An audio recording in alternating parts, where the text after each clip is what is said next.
Welcome, ladies and gentlemen. It is race number 6 of the WSSR Roasted Gems Cup Series here on Freaky Fast Broadcasting Saturday night. It's going to be having some fun as the drivers just got done with a 200-lap race at that of Martinsville last week.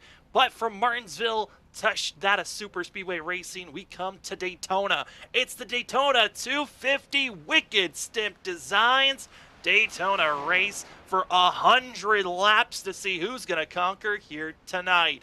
As this is the WSSR Roasted Gems Coffee Season 5 for this Cup Series. And do want to give note for Roasted Gems, they are actually having a giveaway. This is the one race where we get to actually talk about the giveaway.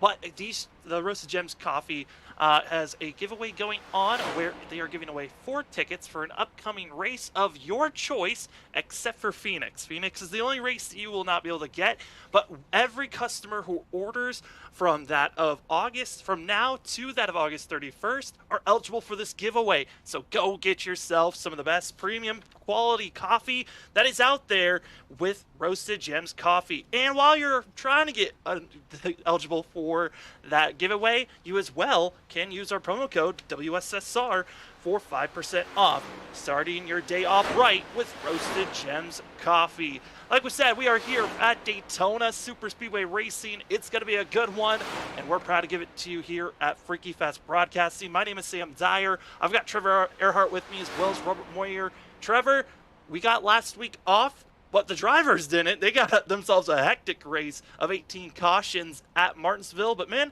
I'm kind of excited to see how tonight's going to be rolling compared to how their last week race went. Oh, super excited, Sam. Completely different spectrums of racetracks. We go from the short track race that was chaotic, like you said, 19 cautions, to the chaos and fun that is Super Speedway Racing, and I cannot wait for this race to get started.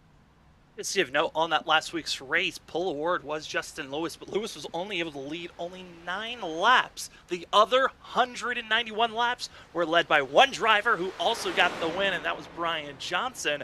But here tonight, looking like Johnson might not be showing up. Same for Zach Cole and a couple of other drivers. It's going to be a little bit of a smaller field, but with seeing the drivers that are not showing up, this turns tonight, which was already a wild card race, into a bigger wild card race of someone potentially getting a win and trying to lock themselves into the playoffs, as we got ourselves a minute and 30 seconds left in practice. But Trevor, Daytona, I mean, this track, notoriously known for being the start of the season and then usually the midpoint of the regular season, now here for these drivers, it's just the middle point of the regular season before they get a week off next week.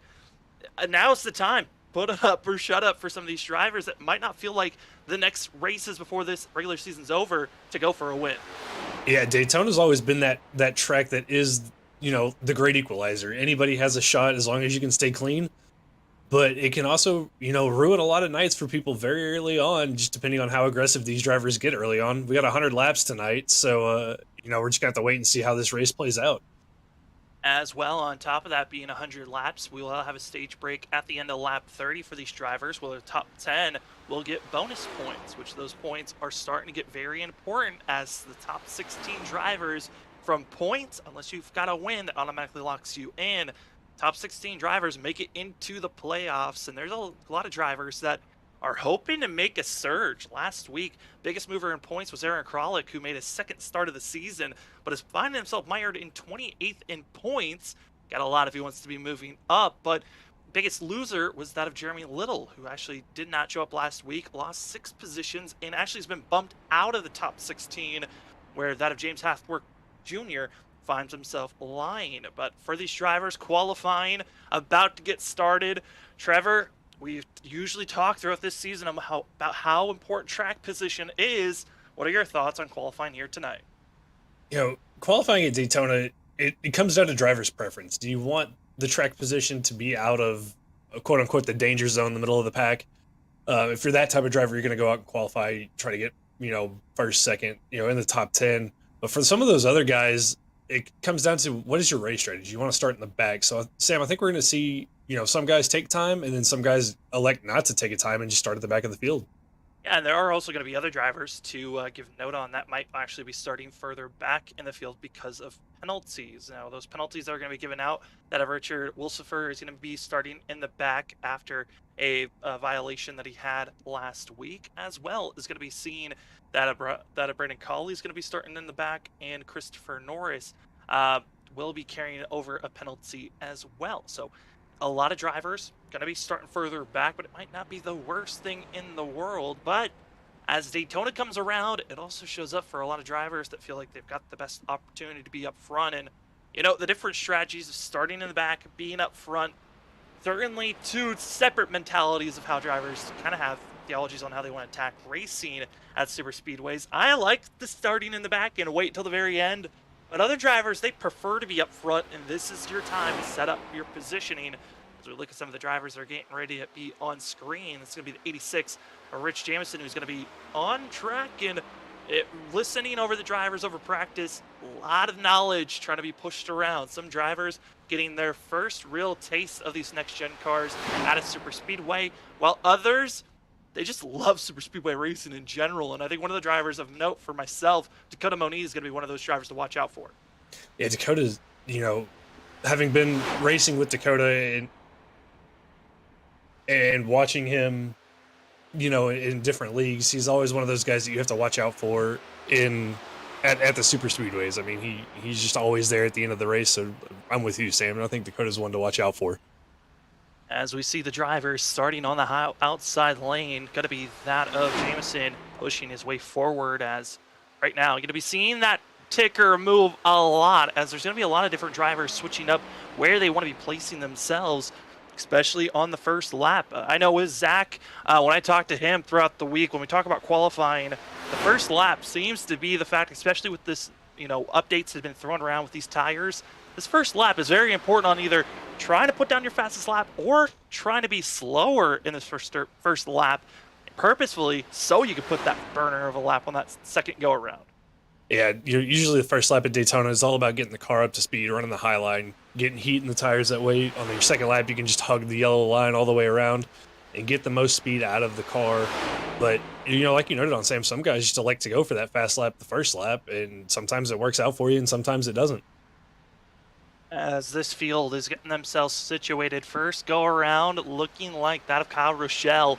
Second lap wasn't faster than his first. Going to be with Aiden 49.808 is the pole time right now for the 21. As other drivers hoping to best that. As Rich Jameson, one of the drivers that purposely did not put down a fast lap, he's hoping that this second lap is going to put him on top of our ticker. Here he comes, down on the apron, the 86, cross the line.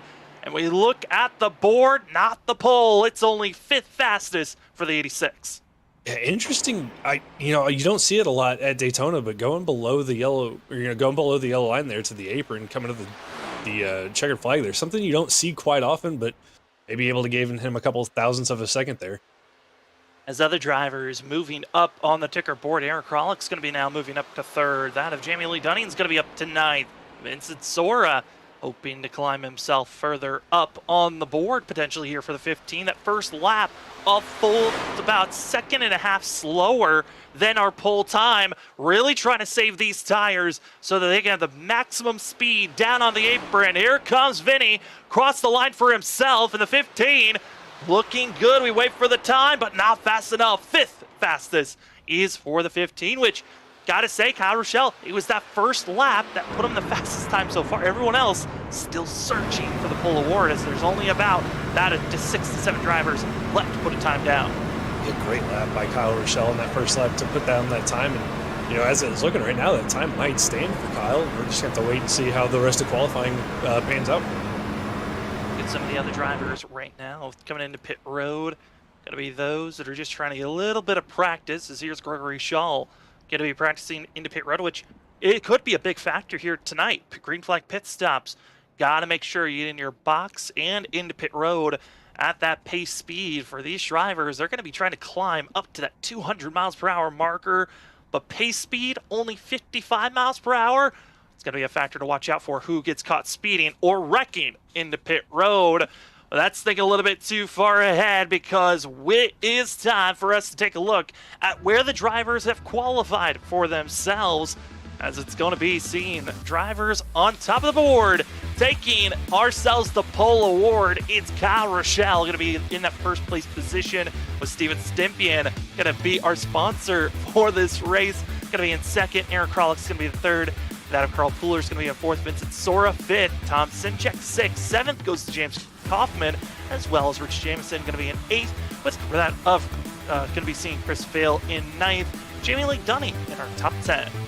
Christopher Howell and Brandon Colley roll off 11th and 12th. Ryan Bird 13th. Tyler Dangler 14th. Cedric Hunter, Gregory Shaw 15th and 16th. Aaron Smith 17th. John Peel 18th. And Ed Perry and James Vinning round out your top 20.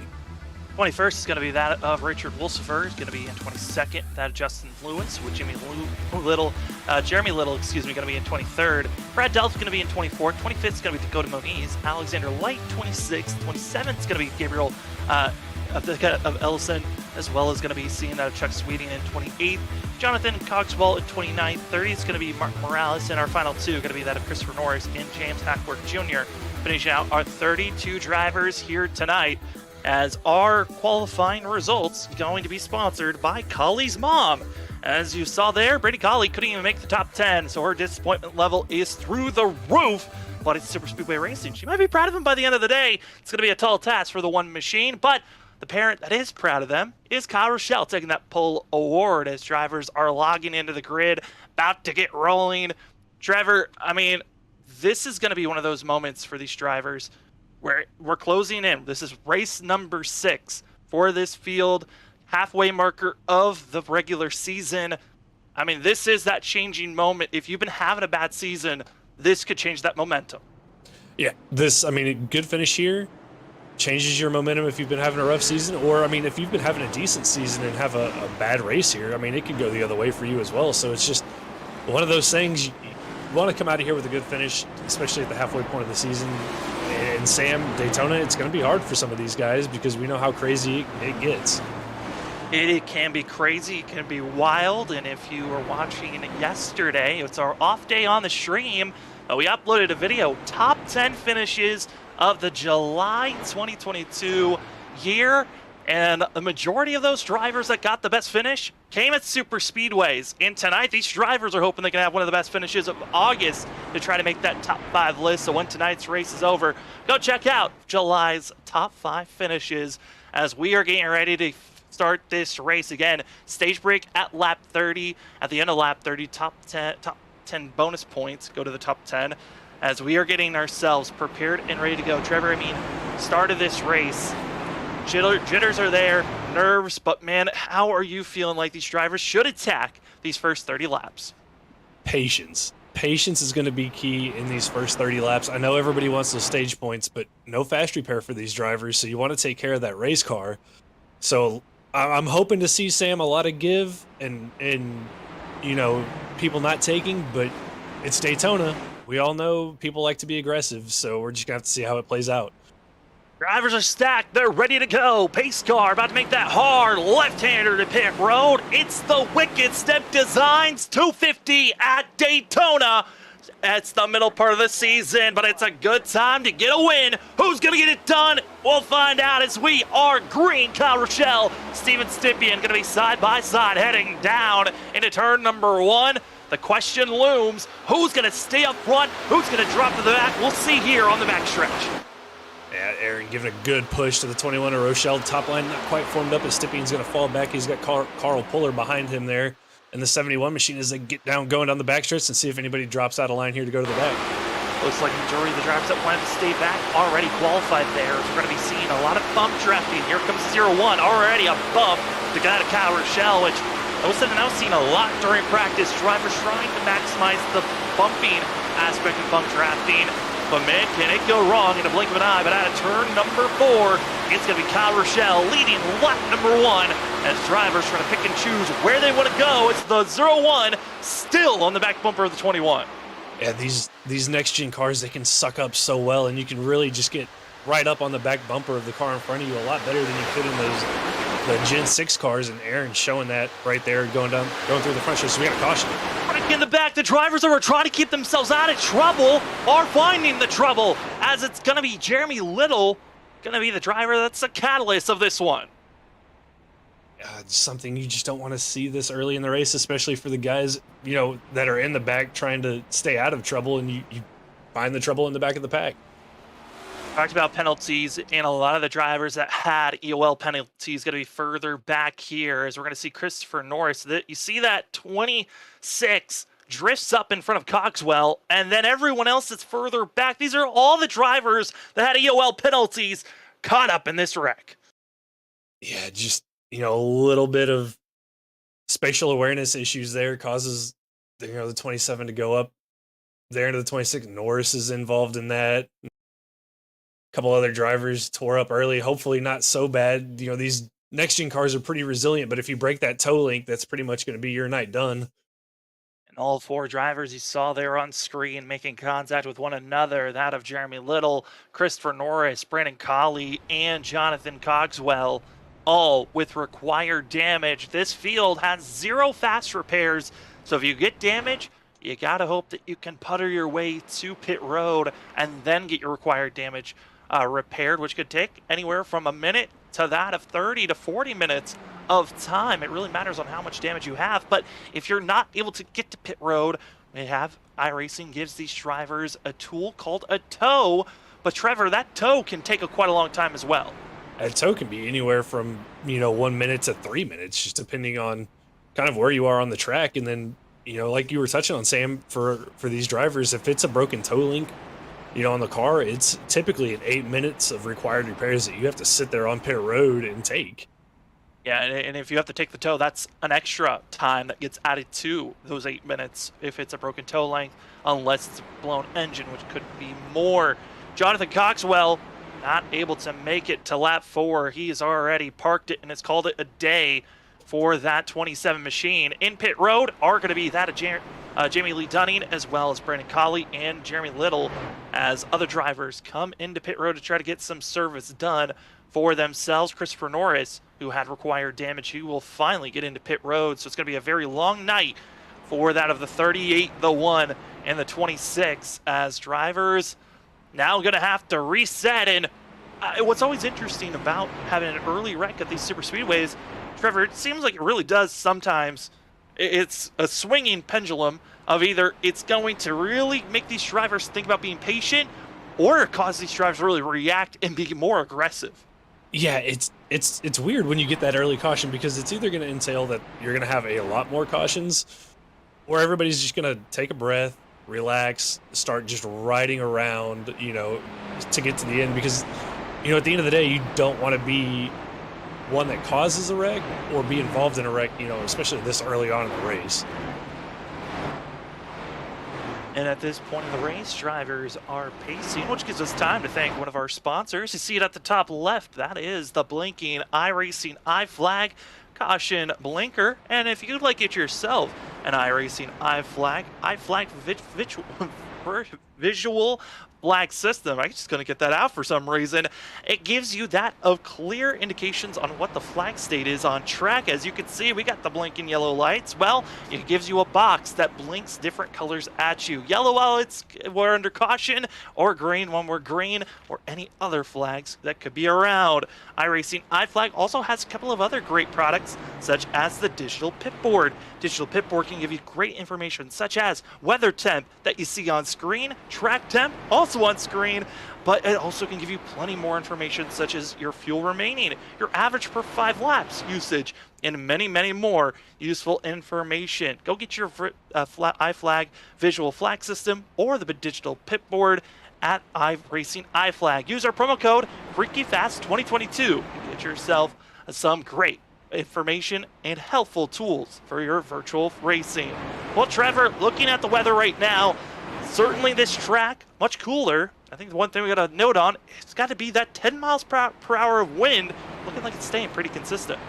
Yeah, you know, we saw it at, I believe it was Indianapolis, where we kind of had the swirling winds there and how kind of chaotic it made the cars feel. But a steady wind here, you know, fairly cool track temp, so these cars are going to be extra grippy. You know, you don't have to worry about the wind blowing you around, so hopefully, you know, they'll be able to keep them stable and in a straight line as much as possible. hoping to keep themselves steady, but we get another try out of restart. Now Rochelle and out of Aaron Kralik as well, Steven Stempian, Vincent Sora, Thompson Chet, as well as Carl Pooler going to be your top 6 with James Kaufman, Chris Jamison with Prairie Shaw, and Tyler Dingler going to be your top 10. Ready to get rolling. But driver, you saw it there for a blink of an eye, but man, that sun looking dangerous through 3 and 4. Curious on how that's going to affect these drivers on this restart as they're waiting for the pace car to roll off. It's the Daytona Wicked Stemp Designs 250. We're restarting. First caution is in. First DNF is already locked in. But it's time for us to go green once more through the restart zone. Yeah, Rochelle with a great jump there on the outside line of Aaron Kralik. He's now going to have the 15 of Vincent Sora come right up on his bumper. But Kralik getting a great push there from Steven Stempian from the outside line. Outside line starting to get that surge. Might not have gotten the launch immediately that Kralik was hoping for, but the bump by Stempian keeps the 81 close. Steven Stempian, who's missed the last couple of weeks, excited to have him back racing with us. And this is such a time to have him. The last super speedway that this league had last season, it was the 81 that found himself in the victory lane at Talladega, hoping that he can win here at Daytona for season 5 as Stempian holds strong, waiting for now as drivers further on back starting to feel a little bit of the accordion effect and hope that they don't get caught up in a mess as that inside lane is taking off. But it's going to be Lewis Kaufman and others on that outside lane really bobbing and weaving for themselves, struggling to hold the line. Yeah, you can bump draft these cars in the corners. It gets you a little bit upset, but you can do it if you know you trust the guy behind you. But you know, you touched on it, the checking up, the runs that you can get in these race cars are so strong that if you're not ready for it, you might just run over the car in front of you and take him out. And that is exactly what you don't want to see, because that could cause a big one, which could collect more drivers. I don't know what we just saw on our first wreck of the day. You always know when you come to a super speedway, you're expecting to have big wreck strike. The question is when. Will it be early, later on, or some point in the middle? We always know it will happen, especially if we get to the white flag. I'm expecting this whole entire roster to really change up on where they finish, as up front, single file action for a front about 5, and then they're side by side for that of 8 rows deep. And here comes that outside lane. It's going to be seen, actually, that of Kralik and Tyler Dangler really close, and starting to see a lot of side drafting and hurting that outside lane. Yeah, side drafting there really kind of pulled the 01 back and slowed down that top lane. And you know, a couple of guys bailed out of that, and that killed the momentum as well. As now looks like the bottom lane's checking up as Cedric Hunter jumped up in front of the 01, and they're surging back ahead. Yeah, I mean, Cedric Hunter right now looking like he wants to get moving. Had a run, didn't want to waste it, threw it to the outside, said, you know what, follow me, I'll take you to the promised land, as he's going to be in front of that of Kralik and trying to pull him, but once again, stalling out next to Carl Pooler, but now they're getting that surge through the tri-oval. They're now making the momentum work, but it just looks like when he gets side by side with Carl Pooler, they're getting too close. That side draft's holding back and not allowing them to catch up to our top 4. Yeah, side draft in these cars is very strong, and we've seen the 71 use it there to kind of pull the 13 back right there. Perfect example down the backstretch. Kind of gets up to the side of the 13 and pulls them in front, slows down that whole top lane again. Driver is getting a little bit noisy over the radio as a lot of drivers starting to notice the chain reaction, the checkups, the accordion effects that happen on the entry of the corners or coming to the entry of the corners. Drivers got to be careful not to throw this race away. Already have had 1 caution so far. It was on lap number 3. Jonathan Cogswell caught up by getting hit by that Jeremy Little and collected that of 3 to 4 other drivers. So everyone's hoping they don't get caught up in a mess, but Kralik risking it, throwing it in front of Carl Pooler. Yeah, give a good shot there to the 13 of Cedric Hunter, and then, you know, perfectly timed that run down in front of Pooler there. A little close, but got it pulled off. But you saw how much it checked up the 71 machine as they kind of lost touch to the 01. Carl Pooler going to be trying to work with Steve Stempian to keep it close with our leaders. Top about 8, feeling good. Going to be top 11 now, and everyone's now starting to single file out. And now is going to be seeing a little bit of a surge popping up. Steven Stempian, that of Cedric Hunter. Not surprised, Cedric Hunter, Steven Stempian teammates trying to work with one another as we see that of Steven Stempian's camera down on the bottom right. Working with the 13, the 81, trying to make it work as see him trying to keep that wheel as steady as possible on his driver cam. try to keep that wheel straight. You want to make sure you get lined up as good as you possibly can on the rear bumper of, the car in front of you, so that way when you give them a push, it doesn't send them sideways or into the wall or the car below them. But doing a pretty good job there, keeping that wheel steady, keeping it nice and straight. Lost a little bit of ground because it's just the two of them in that top line, but those two look to be very aggressive early on in this race. What I'm noticing is they're trying to work with the momentum, really trying to throw it out there the best that they can. This is the learning aspect of Super Speedway racing. Drivers always testing different ways that the cars will react. And right now, getting some good knowledge on if two cars can really make movement forward, if they're just the only ones on the outside. And I think they're getting their knowledge currently of it really isn't working out that well, or as much as they were hoping that it would, needing at least 2 to 3 more drivers to move up high if they want to go forward. Yeah, the two cars up there, they get a little bit of a run when that bottom line has to check up, but with not having much help out behind them, they're not going to get that huge surge to really go forward, and I think they're going to continue to fall back until they can find some more help. Much further on back is going to be that Gregory Shaw and Wilson going to be those drivers on the outside, trying to give any type of momentum potentially. But right now, this group is certainly trying to make movements up if they can. I want to take that back. It's not going to be Wilson on that outside. That's Alexander Light that I was seeing in the 97, who's trying to make his move forward.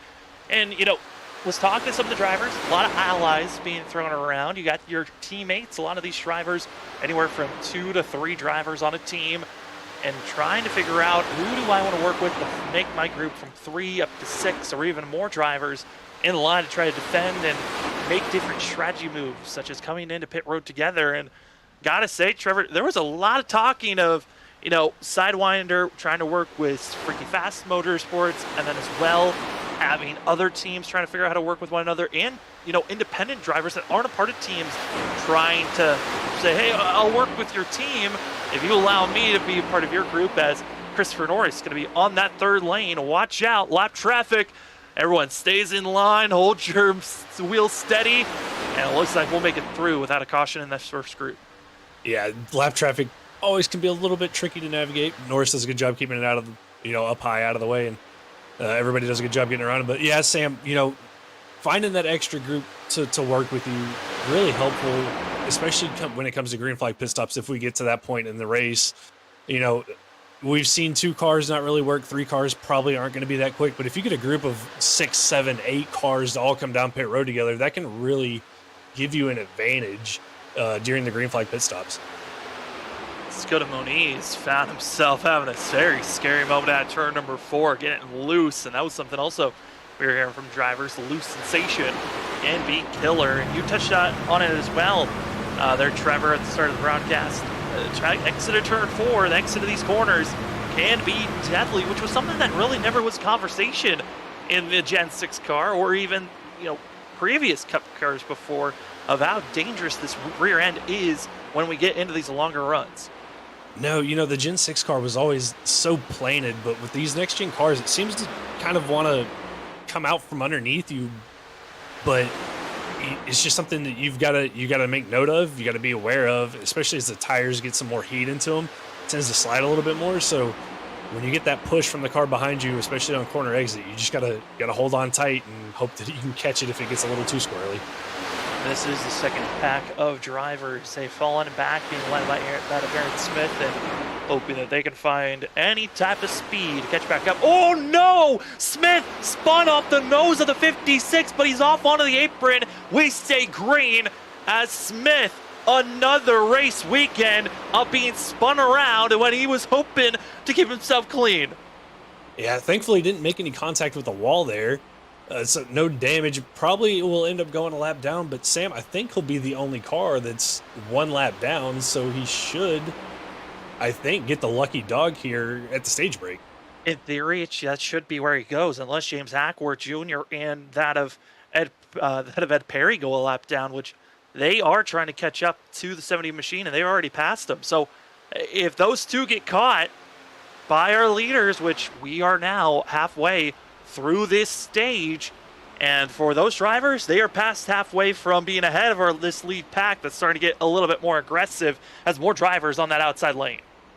Yeah, 13 and the 81 of Stempian and Hunter still just up there, trying to make that work. We've seen Alexander Light and I believe the 66 of Gregory Shaw were up there in the top lane. They've now worked their way down to the bottom, but you've got 4 cars up there now, so they've been making a little bit of progress up to the front as they come up on the left car of Brandon Powell. Well, he's going to stay high, get out of the way as they go 3 wide, and already have this practice and this little dance with lap traffic before. It's Christopher Norris, they'll get on by as inside lane had a check up after a scare by the 8 machine of Tom Sinchek, which allows this surge from the outside. So that is going to be Cedric Hunter, Stempian. They got a great launch and have been tacked onto one another on the exit of turn 2. But now they are struggling. That loose sensation, it's really turned, and talking to the drivers, they really have zero control at some points when they're in the track. Yeah, we just saw somebody get way out of line right there at the back of that group, got loose off of turn 4, saved it. But they're going to lose a lot of time. I'm not quite sure who that was, but yeah, we're starting to see the rear end of these cars start to really come out on them on corner exit. Yeah, that was Christopher Fail who lost the rear end for that 89 machine, who went backwards. He was in that of around 15th position, but then got loose, ducked down the apron, and luckily there's enough asphalt down there to save these vehicles and keep moving forward and not bring out a yellow. Again, if we're going to see a yellow come out, it's most likely going to come from a big one and somebody giving a bump that's just at the wrong quarter panel, or it's going to be someone misjudging where they are and not being told by their spotter that they're clear, reacting either too slow or just not reacting at all, and could be bringing out a yellow. Yeah, a lot of these guys, speaking of spotters, they use the default iRacing spotter, so it's just a computer-generated spotter that tells you when you're clear or not. But in these cars, with the runs that you can get, you'll be told clear, but you'll... Justin Lewis was caught in a very bad catch-22 right there. He wanted to go up, but wasn't clear of Delph, wanted to go down, but wasn't clear from Kaufman, just backed out of it. Luckily, we stay straight. Yeah, just exactly what I was touching on. That spotter will tell you you're clear, but with the runs that these cars can get, by the time you go to make that move, you're not clear. We just about saw it there with Justin Lewis. You're always trying to hope that you can trust your spotter at times. You can, and others you can't. You have to be immediate, no hesitation. And if you wait and do what I call a lazy block, I think that's what I've seen a lot of drivers do in previous seasons, where they see a run coming and they slowly come up with these massive runs and draft momentum pushes we're seeing. You can't do a lazy block, as drivers starting to sense it's getting a little bit too aggressive, starting to go backwards is that outside lane. Yeah, we saw Gregory Shaw in the 66 pull up there, but didn't quite get a good push from the 13, so he backs out now, and then just kind of leaves the Cedric Hunter, Stempian, and Brad Delph up there now in the top line, as everybody's just kind of bailed on them to ride it out here. Top 5 been the same, practically top 5 for the majority of this run. That has been Powell, Shelton, Sora Thompson, Check, and Rich Jamison and Eric Kralik. But this group that we're riding on board with, Gregory Shaw, riding on the tail end of his teammates. Going to have that of Alexander Light, Carl Pooler. This is Team Limitless, and Limitless is a team that they are really getting squirrely. And right now, you can tell Gregory Shaw that we're riding on board with. I used to call him and coin him as one of the most aggressive drivers that we would cover here on Freaky Fast Broadcasting. It's gotten a little bit less aggressive at times. I think recognizing he doesn't need to be aggressive at all parts of the race. But this team as a whole was kind of my dark horse to watch out for, just because we don't have as strong of a Freaky Fast Speed team coming out. That team was looking like my favorite if all members showed up. Instead, a lot of these teams are only down to 2 to 3. So if you can get everyone together on your team, you can go for a win. Yeah, that team's looking really good. They've worked their way up from the back of the field, now running inside the top 10, and holding on to it as best they can, as we just keep seeing these cars just wander around coming off corner exit whenever they get off the corner. Everybody's doing a good job hanging on to it. And Cedric Hunter and Steven Stempian still trying to make that outside line work. Oh, no. Closing rate, watch out. Smith to the high line, 70 out of the way. And Aaron Smith just so slow up the pace. But a driver I am now concerned about, that is the 25 of Kaufman. It's been 2 laps of exiting out of the corner where that rear end is kicked out every single time. And it might happen again if he's not careful, because that 25 he's been notoriously known, and it's been happening a lot this season, of leaving the wheel turned too much on the exit of the corner, where he's not centering it out, and he's just wiggling every time. And I'm scared at this point, Trevor, if we're even going to make it to our stage break, when we get to lap 25 to 26, if a caution comes out, that will be our stage break. Yeah, it's coming to lap 25 right now, but, you know, watching that 25, like you said, Sam, just a little bit squirrely there on corner exit. He kind of drifts up there and cuts down hard. And I mean, he's got to be careful, because if you leave that bottom line open like that, somebody can fill it, and that can cause yourself a wreck. I mean, people might feel it, but I think also people might recognize a pattern that's been going on with this 25 and just let him be, and just hoping that the outside lane doesn't get clobbered on the center off, because that 25, again, that is the big thing that a lot of drivers recognize in the first quarter, the first half of the race. You are taking in so much knowledge. You're taking on how your car reacts when you try to make a push, how many drivers need to be in line if you're going to make a pass work, and as well, you take in the knowledge of who is stable and who can you trust if you see them around you at the end of this race. Yeah, and I think right now drivers are taking note of, you know, James Kaufman and kind of how he's been, as we see the 66 Carl Puller get loose there off turn 4 and take a dive below the yellow line. And man, Sam, these cars are just moving all over the place. They are wiggling. They're hoping to hold on, as we've got 5 more laps to go here for this stage. This is certainly getting a little chaotic. And, you know, something we don't talk about at super speedways is, oh boy, watch out. 3 wide, bad exit for that of the 86. Kralich's going to back out of it. Same for that of Jamison. Just a bad bump on the exit of the corner, and we almost had a big one for our lead pack, but somehow everyone survives. Yeah, everybody doing a great job there surviving that. Aaron being smart, losing a lot of positions, but backed out of it. And you'll live to fight another day, Sam, in that situation. As a driver, you just take a deep breath, and you're thankful that your car is still in one piece. Yeah, I think also you recognize, okay, if I back out of this, we are coming to the end of the stage. I don't need to be, you know, if I wreck, then I might be put a lap down. I will not be put a lap down even if I lose the draft from this point to the end of the race. As drivers trying to make it to the end of this stage, some not able to, just disconnecting and calling it a night. That of Jeremy Little, involved with our first wreck of the day. He is done. James Vining, who looks like he's going to be calling it a night after an incident when he was racing under green flag. He was part of that second pack issue for the 33, and he is done. But ooh, is it getting mixy? Watch out! Gregory Shull forcing the 66 in a spot that it's not supposed to go. Oh. Kaufman loops it around. He finally calls it a time into the pit wall. His race could be done, as it is time to make the last surge. 4 laps to go here for the first stage. And we're 3 wide in turn 1 with Cedric Hunter all the way to the outside of the 77 machine. He's not got any help with him. Sam, this is kicking off.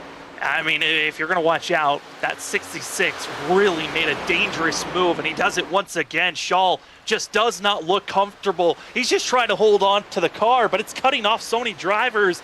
You think of going through traffic, you cut someone's nose, they get irritated and mad. But here in virtual racing, hey, if you cut someone's nose too many times, they won't slow down. They'll just let you spin off their front bumper and be willing to say, hey, get out of my way. As we're coming to that, up 2 laps to go in the stage. Whew, I don't know if we're going to make it to the end with the way these drivers are going. I mean, it got real aggressive there for a split second. Now everybody's kind of calmed down. We were 3 wide there for a second. As Aaron gets a big shot from the 66 and gets loose, but he saves it. And now the 77 of Justin Lewis is getting pushed from Cedric Hunter, trying to make that outside line work.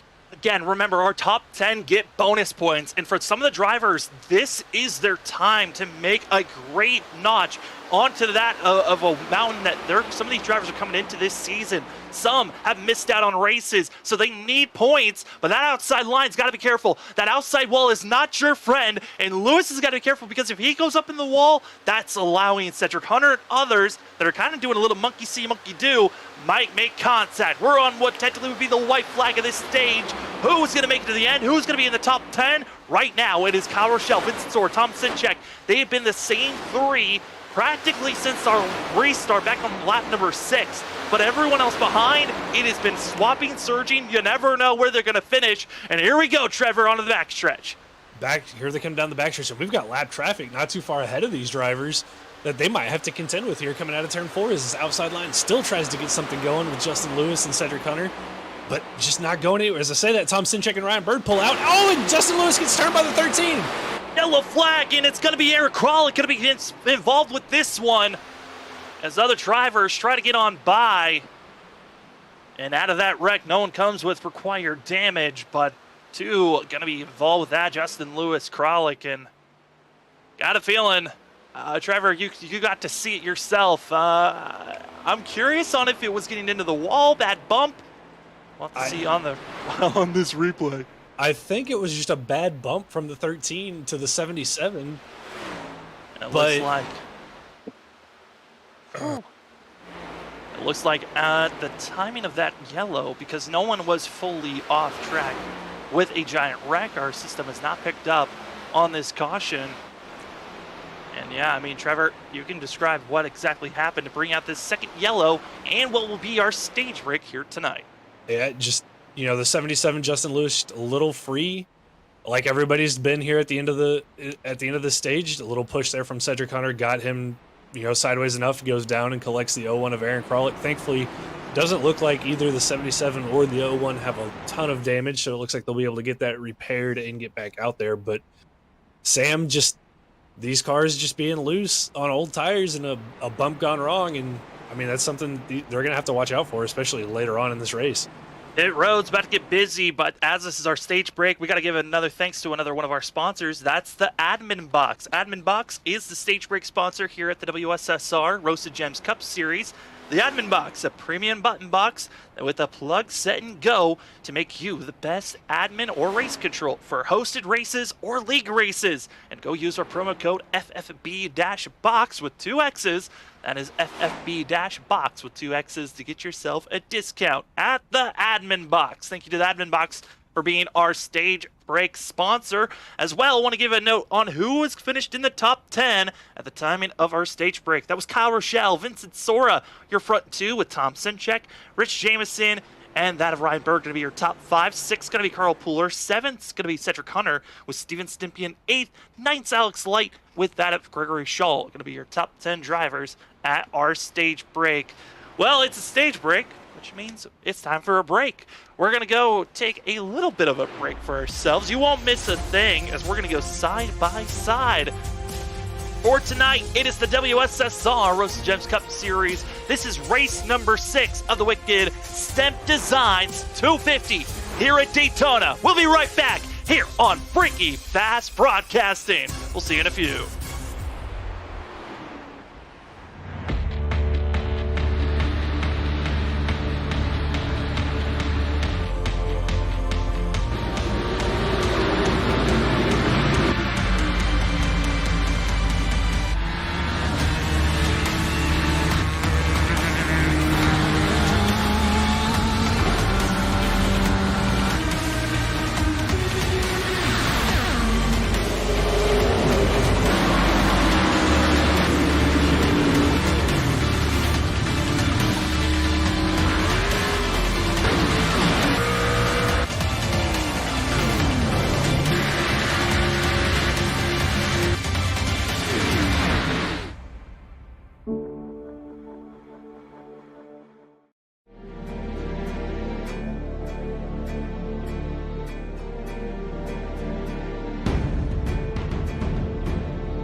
Welcome back, ladies and gentlemen. You didn't miss a thing as we were side by side.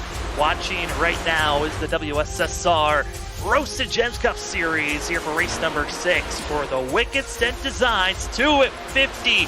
As we're seeing right now up front, a pass for the lead was made as the top side got the better restart. It's going to be that of Vincent Sora and that of Rich Jamison making the pass for the lead as drivers further on back having some issues. That's Wolsifer and Tyler Dangler. They're going to get caught up with a mess. They're slow out of the way, but Trevor, mistakes for 2 drivers that were in the back half of this lead group. Yeah, it looks like, they were just 3 wide, and Wolsifer just tried to come up and wasn't clear of the 19 of Tyler Dangler. They both get into the wall. And hopefully not too bad of damage for those 2 drivers as they try to continue on. As we move back up to the lead pack, it's going to be that of Rich Jamison, who's going backwards after being moved out of the way by Kyle Rochelle. Now the 86 is going to be leading that outside lane, where you're going to have those 3 drivers from Limitless Racing that are going to be leading the charge. I got to say, Trevor, Limitless, when they're in line with fresh rubber, they look good and a team to watch out for that can push you to the lead group. But man, like we saw at the end of the stage, those older tires made these cars look a lot more dangerous. Yeah, those 3 of Puller, Shaw, and Light, really good here at Super Speedway Racing. They're going to get you up to the front as Vincent Sora now gets left out by the 21 of Kyle Rochelle and Tom Sinchek, and he drops all the way back as that bottom line's now disconnected and the top line's surging.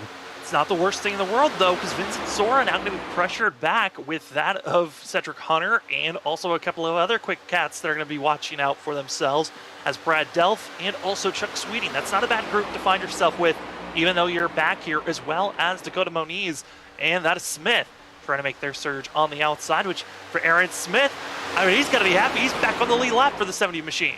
Yeah, after getting spun on the backstretch, now all the way back up in almost into the top 10, that 70 machine, so good recovery from him. And right behind him, the 0-1 of Aaron Kralik, who was involved in that caution right before the stage. Watch out, Jamison diving it down low, doesn't like the bump that he was getting from that of Gregory Shaw, and then other movement was happening because guard top lane, Vincent Sora fell back to that in 9th place. Well, he's up to 3rd and getting a lot of help from Cedric Hunter and Dakota Moniz. The green light was launched on that backstretch for those 3 drivers. Yeah, great run by those 3. Now is side by side with the 3rd place car, the 49 of Ryan Bird, trying to just work their way up. And Dakota Moniz now to the bottom line, and he's looking to be aggressive early on in this race. As that outer lane, trying to find a little bit more help, and that's where we see the drivers that we're seeing on screen. Back half of the field of this lead pack, going to be seeing Chuck Sweeting and Aaron Smith trying to help out that of Light, Shaw, and hope that they get a run. But like I said, this is the back half of the lead group. We had a second pack that lost the draft after some of the shenanigans that were happening.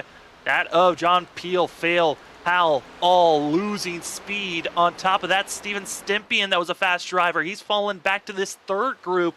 It's got Mark Morales as well as Ellison in the 7. This is a worst case scenario for some of these drivers because there are no more stage break cautions that are going to be coming out. We could stay green from this point to the end of the race. Yeah, we could stay green, but Sam, with how aggressive we've seen some of these drivers be and how just kind of out of control these cars look, I don't know if we're going to stay green all the way, but if we do, for those back 6 drivers, unless they get hooked up and can make up some time, they might be in some serious trouble. If kind of called it on that of Kaufman having issues, if based off what we were seeing, I'm nervous for the Limitless drivers. They're kind of making a safe movement and struggles that of Gregory Shaw that Kaufman was. So that 66 is going to be the driver in my mind. Watch out when we get to that 20 laps later in this run, around lap 60 to 65, when we're expecting drivers to come in for their final pit stop of this race. If we're going to have any issues with the 66 machine as part of this lead group, as we hop on board with the yellow machine, the Roasted Gem 70 of Aaron Smith II. Smith certainly has already shown that he's got the mental fortitude to keep himself in this action, and now going to be up to 8th, hoping that he doesn't get a bad bump. And that was the reason why he lost the draft the first time. Yeah, just up here now in the lead pack, not back there, further on back where he can get caught up in some trouble. And it's this top, looks like 12 cars just kind of lined out now, just kind of riding along. We've got the 86 of Rich Jamison, really the only car out of line. It's just falling to the tail end of this lead group. And everyone gets in line, and About to get into a little bit of choo-choo train action of everyone just following one another and leading this group. Still the same 3 drivers that have been up inside of our top 5 all race long. Pole sitter Kyle Rochelle, Tom Senchek, Ryan Bird. These 3 drivers, gotta say, Trevor, what a run that they're having so far in these first 43 laps of this race, as Carl Pooler is the driver that we get to see the driver cam for, running in 4th place right now. Yeah, those top 3, Rochelle, Senchek, and Bird, I mean, once they all 3 got together, they've pretty much been inseparable. I mean, we saw the 15 of Vincent Sora and Rich Jamison get by them on that restart, but it didn't take long for those 3 to get them out of the way and get back up to the front. What a group to be watching out. These top 3 on Late Apex Racing, just hoping that they don't get caught up in any other messes, but the power that they're showing, this is kind of like what we were seeing in the first part of when this next-gen car came out. The power of the draft, the power of staying in line with one another, but having 3 teammates in line up front, I mean, Trevor, just based on what we're seeing right now, it looks almost impossible to try to make a pass, as Carl Puller would be the next driver to try to make a pass, but it looks like, based on who's in line, it would be the driver in 5th place, Vincent Sora, that might have to be the Pied Piper to go to the outside lane if he wants to make a pass. Yeah, I think you're going to be, like, as Puller gets a little loose there off of turn 4, but yeah, you know, I'm looking at that group right there. I'm thinking, you know, if they're going to go, it's going to be Vincent Sora, Cedric Hunter, and probably Aaron Kralik. Those 3 drivers are who I'm looking at to make a move to the outside to try to get past those front 3 and then leave Carl Puller out, you know, to dry if they decide to go to the outside. And the reason why we throw that out for fast racing, that's going to be Cedric Hunter and Steven Stempian that are those 2 drivers that are out there. But there were talks of Cedric Hunter. He went down and actually was talking with side Winder Motorsports, which is Aaron Kralik, Vincent Sora, and Dakota Moniz. Those 3 drivers talking with Cedric. Not surprised if there will be a little bit of conversation on how they want to attack. Going against that of Late Apex, and Vincent Sora dives it on high. Didn't get the run by the 13, but might be a little bit of a swap up because Vinny was pretty close to the rear bumper of Carl Pooler. Might be trying to just get a little bit of air on that front nose. Yeah, look like both of them just a little bit uncomfortable on corner exit there, and Vincent just decides to go up. Maybe feels more comfortable pushing the 13 machine. We're just going to have to wait and see if they decide to make a move here. When will they make that push, or do you wait? As we've had a total of 4 drivers call it a night.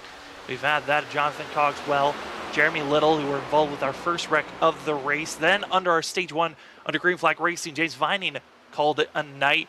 That of Christopher Wolsifer after making contact with Tyler Dangler on this restart. 56. Well, doesn't officially out of this race, but looks like he's just waiting on repairs for the 56 machine before he potentially gets back out there on track. Tyler Dangler as well has to be in pit road as he's got required damage for the 19, but currently on track. 22 drivers on the lead lap, but in this lead group, in this lead pack currently right now, only 13 drivers in line, trying to see if who's going to get the win, but it also comes down to when you come into pit road. Yeah, green flag pit stops, you know, we're getting there in the next probably 20 laps or so. We're going to be seeing green flag pit stops, and the key there, you know, they talk about it a lot on these next gen cars having bigger brakes. Doesn't necessarily make them easier to stop, especially from 192 miles an hour down to 55, and especially when the brakes are cold, Sam. So something we're going to have to watch out for is drivers locking the brakes up and maybe spinning out, getting to pit road when we get to green flag pit stops. And now going to be passing that of the 9 of Ed Perry. Yeah, I think that's the big thing I'm concerned about, is if we get this whole entire lead group, 13 drivers, all to come in at one moment, they got to do what we call a fan-out motion of everyone giving each other space, going, you know, 2, 3, sometimes even 4 or 5 wide, trying to slow down to get into pit road. And it's kind of like a funnel where they spread out, and then they all going to narrow down into pit road and go from 200 miles per hour down to 55 miles per hour. And if they don't hit 55 miles per hour, they come in too fast, they're going to get a black flag, which is going to be a holding penalty as they're closing on to another lap driver. That's going to be James Hackworth Jr., who's the 21st driver on track. Will make us now officially only 20 drivers on the lead pack. Yeah, I think Ed Perry and Hackworth Jr., they were working together. They got separated there. And, you know, when you don't have anybody to draft with, you're usually about, 3 seconds slower than, the pack that's working together. So just unfortunate for those two guys as they both go a lap down. But As now Puller pulls out a line in the 71, and he's going to be all alone on that top line. Well, it might be a call of trying to set up right now. Again, Carl Puller's teammates, that's going to be Limitless Racing. They are the two drivers at the end of the line. Looks like 71 trying to figure out how to fall back to his friends and then all come into pit road together. That could be the call that's being made as we are hitting lap 50, the halfway marker of tonight's race. We got one more ad read for us here tonight. One more sponsor we got to give huge thanks to. That's Advanced Sim Racing. Advanced Sim Racing is the fastest growing North American racing simulator chassis manufacturer and digital motorsports equipment retailer, meaning they are one of the best places to start off if you're trying to get yourself a sim rig. You get your chassis, that's the base of your sim rig. Then you get other equipment, monitor stands, steering wheels, and then you also go purchase your iRacing high flag equipment and your admin box, and bam, you're ready to go out there sim racing like you're seeing on screen here tonight. Go get your equipment from Advanced Sim Racing using our discount code FreakyFast5 for 5% off. As they're starting to get racy here, Trevor, it's Limitless further on back. Yeah, not surprised Puller fell all the way back to Alexander Light, Gregory Shaw there, and those three trying to work together. But Shaw dropped back down to the bottom line there. So not necessarily working with his teammates, but they're all three back there together. I think it was just trying to figure out the tactics on getting everyone in line. I think that might have been the call, as they're finally all three in line. They're going to have to go to Maniz leading the group as that 5, self-proclaimed, feels like he's one of the best super speedway drivers out there on every time he's out there on track. When you go to Talladega, Daytona, and even you could say Atlanta now, the new Atlanta scheme, and going to be leading that outside lane, trying to find a little bit more help as Ed Perry is a little bit too far on back to be the 5th driver in line. This lead group starting to get a little bit racier. We do have 2 other packs. Now just one official pack that's behind this lead group. That's going to be led by Steven Stempian and others trying to get themselves riled up. But the issue here, Trevor, they're 15 seconds back from our leader, and these are all drivers that, after a couple of wrecks that have happened that did not bring out yellows, they lost the draft, and they're losing it even more just because this lead group is pretty much all single-filed out. Yeah, they're going to need, Sam, I think they're going to need a caution to get caught back up. I mean, being 15 seconds back, I don't think that they're going to make that up in the pit stop window. And, I think it just took them too long. They were split up into 2 groups of 3 cars, and I think it just took them too long to get grouped up as one to really make some time up on that lead pack. For about that of, I think, 10 to 15 laps, they were originally a group of 3 and 4. And then this lead group that you see on screen, that being Steven Stempian and also Morales and Peel, finally fell back in the clutches of the group that you see here. And now they're just hoping they can ramp it up to speed. But it looks like just some too damaged, others just willing to give it too much space. They really got to close in the gaps. When you've got gaps like this and the bubble's this large, you're not maximizing the speed you could be hitting, which is losing time. And like I said a lap ago, they were 15 seconds off our leaders, and 15 and a half, soon to be 16 seconds off our leaders. So each lap losing a half a second or more, that is not the rate of a pack that is going to catch up and try to battle for a lead. They're going to need a yellow to come out, which potentially could, as Limitless, Gregory Shaw, and Carl Puller are going to be the 2 that are on the outside right now trying to make a pass. Yeah, Dakota Mooney's pulled down out of the top line, pulled him behind his teammate there of Aaron Kralik in the 0-1, but the 66-71, pretty good little surge there. So those 2 continue to work together in that outside line, but as Dakota gets a little loose there, center of the corner. But Sam, I think you're going to need 4 or 5 cars to get that outside line to really work, as we see Alexander Light a little further back pull up to the outside line and try to catch up to his teammates. For these drivers, they're hoping to turn this race. Again, this is the halfway, this is the race after the halfway marker for this regular season. So for some drivers, they need this fantastic finish. And it's going to be seeing the 77 of Justin Lewis up high. We're going to force him 3 wide for a quick moment. Everyone holds on. 77 is going to be in 23rd place, 10 laps down. Just trying to get the best finish possible, just in case other drivers are not able to finish. So we got a total of 20 drivers on the lead lap. And this lead group right now, majority in line, but we are now entering those 5 to 10 laps of when we might be seeing pit road get a little busy. Yeah, these drivers probably trying to talk over the comms, trying to get set up. When are we going to pit? What lap are we thinking about pitting? Do we just take fuel only? Are we taking 4 tires? A lot of strategy getting probably played out over voice chats and team chats as these drivers try to figure out what they want to do as these green flag pit stops approach. Green flag pit stops, we've talked about them a couple of times. Drivers were trying to even practice coming into pit road a lot during the 1-hour practice session before qualifying started for this race. And a lot of drivers, some were figuring out that you could easily lock up those rear tires, with changing up your brake bias can hurt you and help you in some ways, as seeing everyone starting to get into that rhythm and area. Trevor talked about it when we got to the restart and also at the end of the stage break. Those old tires and drivers starting to struggle to hold the line, to hold the grip. We are now inside of that range when we started to see drivers really fluctuate with issues trying to hold the line. Yeah, about that 25, 26 lap window where you start to get some real heat in these tires. They start to get a little greasy, a little slidey. Then we're starting to see it. So all it takes, kind of like we saw at the end of the stage, one just bad push, bad timed push, and could cause a caution. So just something these drivers got to think about. Be patient. We're coming up on green flag pit stops. Just don't want to do anything too crazy here as we get to that point. Brendan Gall is going to be on that outside line, squeeze it. Oh, once again, Gregory Schall. He's got either the best spotter or he's got some technology that's telling him when he's clear, because he just throws it down in between drivers like it's nothing. And it's been poor Brad Delph that's had to deal with it the most, of seeing the 66 just drop in front of him. Yeah, and it checked up Brad Delph there in the 14 machine. And, he's got Carl Puller. Or not Carl Puller, I'm sorry. He's got, Carl Puller and Alexander Light behind him. But they've lost a lot of time now to that front pack when he had to back out of that. But it looks like that bottom line's kind of checked up, and now they're going to close back up to that group. But they were almost in danger of losing the lead draft.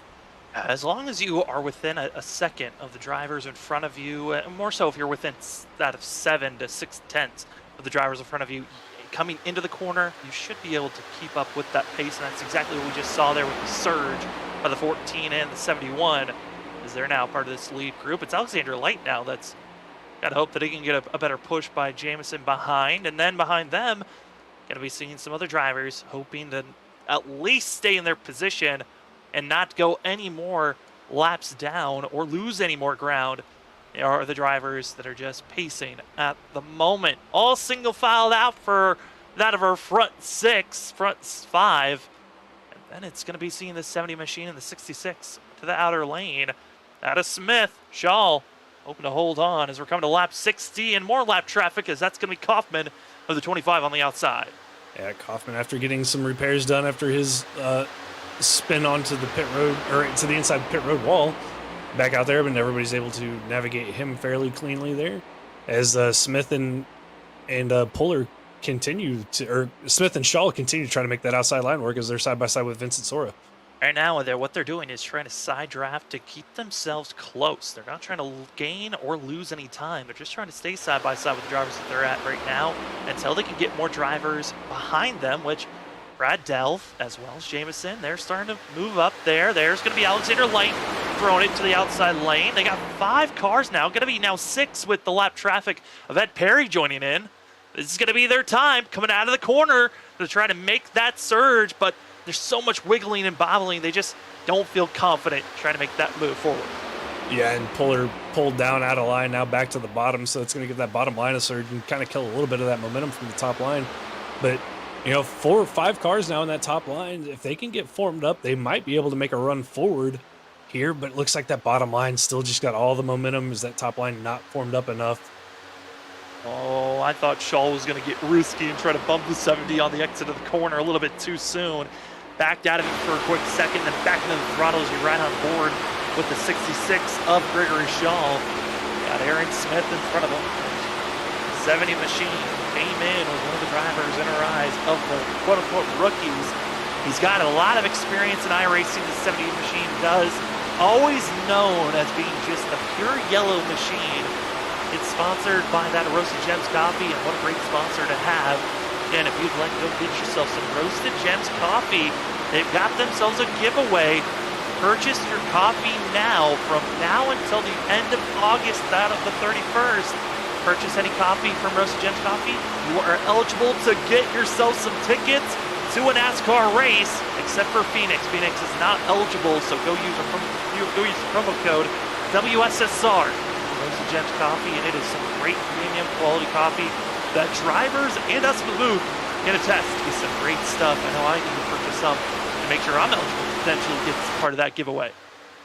Yeah, great coffee, Sam. I'm actually, going to do the same thing you are. Going to order some and, try to get entered in to go to a race. But, great coffee.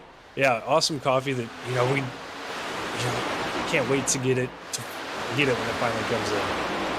Wake us up, make sure we're ready for this action. It's on screen because all we're waiting on is practically just a waiting game.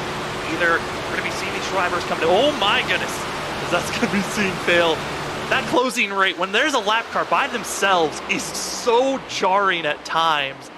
It is crazy to see when they're just side by side racing with one another. It feels like these cars really aren't driving that fast. It's not until you see a driver that's been by themselves being passed that you recognize the closing rate and the speed difference of a 20 miles per hour, someone that's going 180 miles per hour to 200 miles per hour. And I tell you what, Shaw gave a great push to Smith there down the backstretch. They were actually able to get side by side with Ryan Bird there for a minute. But now that top line kind of got disorganized and falling back now to about where they've been for the last 5 laps. Now you're going to see Tyler Dangler back out on track after being involved with the contact between himself and Wolsifer. Back on this last restart. Did not bring out a yellow, but now's the time. We're coming up to lap 65. It is a big old question mark. When do you hit pit road? Because we are now closing in on the time. We're about 2 laps away from this race being split in half from our stage break. And so the drivers need to make their pit stop. And once we get to lap 68, I feel like the drivers know that is when they are good to come into pit road and they can make it to the end of this run. Yeah, and the key is you just got to get on and off pit road as cleanly as possible with your group of drivers. If you get split up, you're going to lose time, you're going to lose the draft, and might just your ability to win the race depending on how these pit stops go. So it's all about execution here as we get closer to these green flag pit stops. Also clear communication. If you do not communicate, hey, we're coming into pit road, you easily can get ran over by the driver behind if you slow down while on the racetrack. So drivers have to be careful and talking about it. Here they come. It's going to be that of late Apex all coming into pit road. Yeah, Rochelle, Bird, Sinchek, Smith, all on pit road. All look like they got on pit road fairly cleanly there. And now it's all about getting into your pit box, not sliding through, and then getting off as close as you can with those guys in front of you and getting that draft again. As well, don't get a penalty, and you hate to see it. Kyle Rochelle, black flag for the 21, who had the pole dominated for the whole entire race so far. And that's going to be probably a speeding penalty on pit road, and that's going to be, Sam, I think it's a 40-second hold for the 21 machine. And you just... Yeah, it is. Mistakes that you don't want to have coming to pit road. And out of pit road, it's going to be actually that Aaron Smith the second with Tom Sinchek behind. Ryan Bird going to be collected with this group. And what was going to be a group of 4 that, if you got 4 drivers, you can really put down some good speed. Now just 3 that are extremely spaced out from one another. This has gone from bad to worse. Yeah, those 3 are going to have to get grouped up quick to try not to lose a lot of time to not only the lead pack that's closely behind them, but when those cars come off of pit road, if they're grouped up, they could lose a lot of time to these guys. And Ed Perry, I don't think he was expecting to see some of the drivers closing in as our leaders had to dump it down on the apron for a quick moment. And now the question looms, when will we see these front runners hit pit road? And that's now, as we get a great shot at the drivers fanning now. Christopher Norris spins in front of the leaders. They got to avoid the 38, who's inside of the pit wall. Woo! Let's get a little bit more nerve-wracking as green flag pit stops are in the middle of the way. Oh man, that was terrifying for that lead group, seeing the 38 machine spin.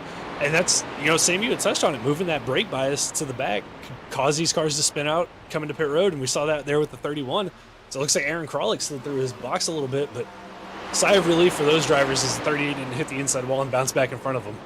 Yeah, that was going to be the scariest thing if that happened, is now going to be seeing other drivers in front, as it's going to be that of Alexander Light, Carl Pooler, and Gregory Shaw, limitless in this lead pack. Are they coming in this lap or the next? It looks like they're going to be going with the decision of staying out as long as possible. Questionable call, though. They're going to be having a lap car, that of Brandon Colley. Visibly, you can't see the front end damage, but that's where the one got his damage from that first wreck on lap 3. I would not have that one being the lead driver, but now they're going to have that of Ryan Bird, who's caught up, and now going to be a lap down than that of the 49, who lost his group. This is just one of the oddest starts of a green flag pit stop, and it gets weirder and weirder as it progresses. It does. You got Colley leading this group. You've got Bird, who's lost, his team that he was with, and you've also got Ed Perry in the 9 car, now in between all the limitless guys. So they've got lap cars in amongst them, in front of them, as they still continue on to try to stretch this out as long as they possibly can. Ed Perry's already coming to pit road. Ryan Bird's already pitted, and now the question is going to be coming to pit road. Colley's might be a part of this limitless group when they hit pit road, so they got to be a little bit more questionable on that. But there's a lot of shuffling happening at this moment, as Rich Jameson now just got past for the 86. He's now going to be trying to fight Ryan Bird to try to be the first car lap down. 16 drivers on the lead lap, and they're still catching up to that of Brad Delph, who's a driver that came into pit road and had mistakes under pit stops and lost his group. He's with Eric Kralik. They're just that of 3 seconds ahead of our leaders, and this is the second pack being led by Steven Stempian that still hasn't pitted. Yeah, and here comes Limitless onto pit road. And Sam, based on these green flag pit stops, I don't know who's going to come out where. It's been hectic. It's been chaotic. I don't know who's going to have the lead when it's all said and done. It's a giant question mark of who is going to be all right at the end of the day, and we don't know. I mean, still, here comes Steven Stempian in that second pack. They're coming in with a head of steam. Got to make sure, don't get caught speeding. Otherwise, you could be going a lap down like we saw Ryan Bird go a lap down. And also, don't make any mistakes into pit road. Like we saw Kralik, he slid through his box and missed out on a chance. As Limitless, I was watching their exit out of pit road. Carl Pooler almost ran into his teammate of Gregory Shaw out of pit road. This might be the most chaotic sequence of green flag pit stops I think I've seen at Daytona, but those three now are going to be really separated, those Limitless cars, and they're going to lose some time here to this front group that's got Cedric Hunter, Vincent Sora, and the lap car of Kyle Rochelle. Those 3, 4 now with Aaron Smith and Tom Sinchek, they've all grouped up now and they're starting to pull away. Cedric Hunter and Vincent Sora are going to have to make a dramatic pass under Green Flag Racing's on track, but because of the errors of that of Kyle Rochelle speeding coming into pit road, Tom Sinchek and Aaron Smith both having struggles on getting collected and together on the exit of pit road. It's enabled the 13 and the 15 to now be up front leading, and now looking to try to become a multi-time winner is that of Cedric Hunter and Vincent Sora trying to go for win number 2 potentially here. This has thrown everything out the window. What once was a group of that of 14 drivers battling for the win is now down to just that of 4 drivers. It's Cedric Hunter, Vincent Sora, Aaron Smith, and Tom Sinchek, all in this group of 5, hoping to hold off Dakota Moniz, Eric Kralik, Delph, that are that of 6.5 seconds back from our leaders. Yeah, with the way these green flag pit stops have cycled with all the chaos that we've seen, I mean, it's really separated this field into groups of 5 cars. And I mean, with this lead pack, you've got the 21 there of Kyle Rochelle, the guy who was dominant all night. Does he throw a wrench into the plan of these cars in front? The later this race gets, if he stays in this group. As we are seeing the driver cam of Cedric Hunter, one of our drivers that won the first race in the season, was a part of one of the best finishes of the July month, came in 5th for this driver, and he's a driver that actually was on that best finishes twice for July, trying to get another win potentially here, and it could come in dramatic fashion. It's only 5 drivers that are racing 4 drivers racing for a win. This pack is a pack of 5. But it is 3 teammates against that of an ally group for our front 2. Yeah, you've got, Cedric Hunter and Vincent Sora, who are, not on the same team, but allies tonight. But then you've got the late Apex drivers of Sinchek and Rochelle and Aaron Smith. Even with Rochelle being a lap down, he could be beneficial to the 70 and the 8 machine later on. I mean, the question now is looming of when you're going to make the switch. Do you put Kyle Rochelle, you're a lap down, do you just fall behind the 8 and just say, you know what? I'm going to push you to the win. I'm a lap down. I threw this race away. I'm the first driver a lap down. I need a yellow, but I'll help you until the end. Just get in front of me. I'll shove you to that lead position. Yeah, I don't know what they're thinking in that in the team radio, but right now these 5, I think their goal is just to ride in line and put as much space between them and the pack behind them that they can. And after green flag pit stops, we've lost another driver. That is going to be Chuck Sweeting, who is going to be that of 2 laps down after calling it a night for himself. As Cedric Hunter, Vincent Sora, Aaron Smith, Tom Sinchek, your top 4, and going to be having lap car, that of Kyle Rochelle in this lead group. Tyler Dangler's trying to latch on, but we have to fall back 7 seconds from our leader is where we find this group. Dakota Moniz, as well as going to be having that of Aaron Kralik, Brad Delph, and then the 2 limitless drivers that almost wiped each other out coming out of pit road of Carl Puller and Gregory Shaw, trying to catch up to this lead pack, but they're not catching at a fast enough rate. They're actually losing time to the lead group. Yeah, they're kind of moving all over the place here as they try to push each other to catch up, where we've seen that front group be very, uniformed, and this group not as uniformed. I think that's costing them a little bit of time to that lead group. Costing time, trying to stay as steady as possible, but you can see the shimmy and the wiggling and just not able to give solid pushes. And I'd be wondering, Dakota Moniz, why is he not just hugging that yellow line? Trevor, I mean, hugging the yellow line is nice when you're trying to hold a steady line and keep everyone grouped up, but the entry of the corners, I would imagine you want to stay a little bit off if you're that lead driver. Yeah, and it helps the guy behind you. I mean, when you're right up behind somebody's bumper, especially in these cars, very hard to see, especially corner entries. So if you give a little bit of gap to that yellow line, it helps the driver behind you kind of judge his corner, allows him to stay closer to your bumper, allows you to gain more speed. But, with this group, Brett Delph's kind of lost his pack a little bit. Sam, they're trying their best, but I don't think they're going to be able to catch that front group without a caution. Yeah, they're going to need a yellow badly, and then you fall back from this group. You go 9.5 seconds back where you find Ryan Bird, and this is actually the 4th pack that you see on screen.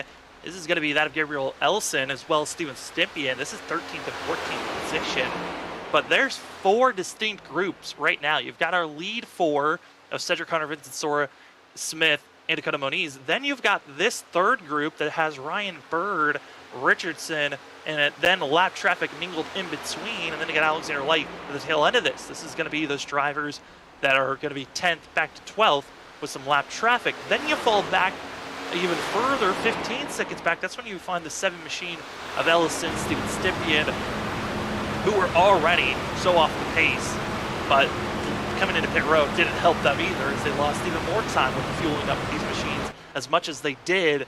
We're now closing in on our final 20 laps to go, and for Hunter, Sora, Smith, and Sinchek, I would imagine they want this race to stay green, so it's only just a duel between those 4 drivers.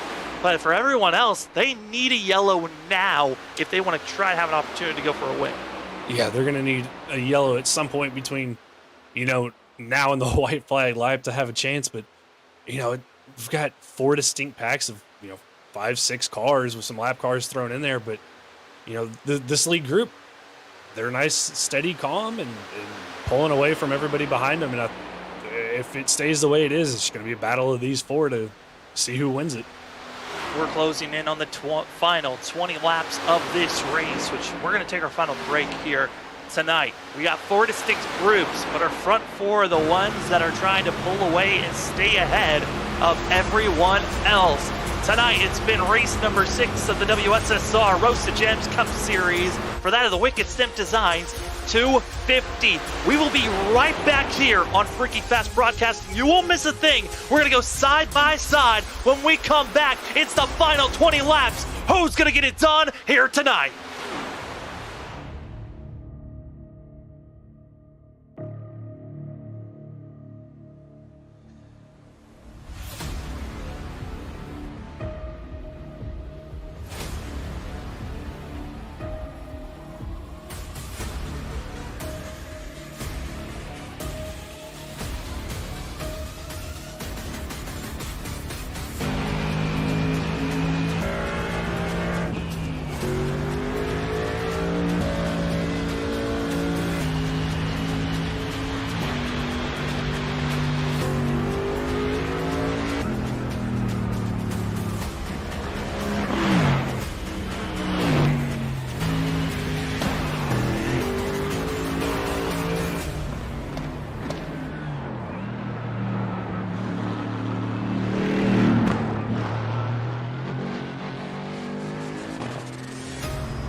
Welcome back, ladies and gentlemen, from our side-by-side here for that of the WSSR Roasted Gems Cup Series for the Wicked Stemp Designs 250 at Daytona. It's been a blast to watch these drivers, but since the green flag pit stops that happened 16 to 20 laps ago, a lot of shuffling has happened up front as these drivers continue to cycle through. We've got four very distinct packs that are going through this race. Right now, this is our leaders as they're trying to make the pass on that of James Kaufman. And Kaufman will stay high as we've got four drivers that are racing for the win in this group of six now. We've got lap cars, that being Guy Rochelle in the 21. Then as well, going to have that of John Poole, as well as going to be seeing Tyler Dangler and now Kaufman being passed. As we are excited to give you the final couple of laps here, 16 laps to go at Daytona. We're giving you all the coverage here on Freaky Fast Broadcasting. My name is Sam Dyer. With me is Trevor Earhart. Got Robert Moyer Jr. in the background. Trevor, so far we've been green since our stage break, but there's a lot of drivers screaming, even jokes over the driver's radio of, well, are we going to see a yellow or not to finish out this race? Yeah, I think if you're in the front pack, the front four cars, you don't want to see that caution. But if you're, that last pack, or maybe even the third pack, you want that caution, but you don't want to be the reason that caution comes out. So some guys hoping for one, some guys hoping for not. But Sam, that second pack, slowly but surely closing in on our leaders, but are they going to have enough time to get there?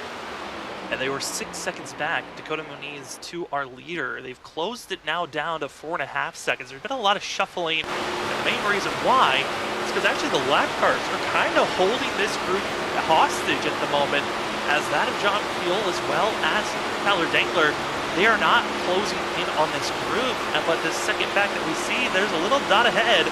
That's our leaders. It's Frolic moving very clean bumps to the 5, but as I say that though, he's getting real close to that right quarter panel. You don't want to hit him there, you want to hit the center. Yeah, don't want to hit him off-centered.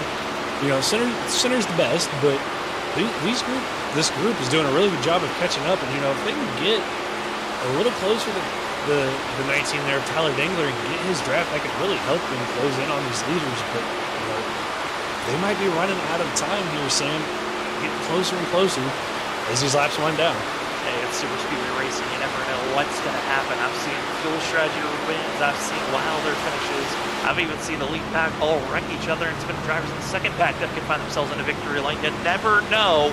But here tonight, super speedway racing. It's the middle of the season for WSSR Roasted Gems Cup Series, and we need to make sure this field can make it to the end. If you're hoping that they stay clean and green, I'll hit that like button and also share, because we don't know what's going to happen. We could see a big one, a yellow strike at any moment that could change the whole entire aspect of tonight. Yes, I know there's commentator curses, and I'm throwing it out there. You never know what we're going to find as Cedric Connor, Vincent Sora, Aaron Smith, and Tom Sinchek, the front four, hoping that they don't get caught. But Dakota Moniz, been talking about how close he is to the leader. It's now 4 seconds, but the number that matters is the differential between Dakota Moniz to that of the rear of this lead pack, which technically would be Tom Sinchek, but there's going to be lap cars of Tyler Dangler that's actually lingering a little bit further back, trying to give the toe to that of Dakota Moniz. Yeah, if you're Dakota Moniz, you just want to see that back bumper of that 19 car get closer and closer, knowing that you're going to get his draft here at some point to really help bring that pack up. But we might see some lap traffic play into this, as this lead group, I think, is starting to catch a group of cars not too far in front of them. They might catch her in a couple of laps. Looking at the differential, though, and it looks like Dakota Moniz, we're looking at the gap between that of the 5 to the 19. It's about that of 3 seconds, or a little bit under 3 seconds. So right now, Dakota Moniz needs to put down fast laps, and if he does, he might catch that 19's draft and get a little bit of a whiff of it here in just about 3 to 4 laps. But that means that you got to be picture perfect from here on out. If you're Dakota Moniz, Eric Kralik, Gregory Shaw, Carl Puller, do not duck out. You have to stay in line until those 2 laps to go. Yeah, you have to keep working together to get up to them, to give yourself a chance to have a shot to maybe win this race if you can catch that lead group, but not too far in front of that lead group. You have Steven Stempian and Gabriel Ellison in that group, Martin Morales, who've, you know, kind of got messed up when that caution didn't come out after the restart, lost all that time. They're not too far ahead of our leaders, and this could slow the lead group down and push them back into the 5 car in that second group.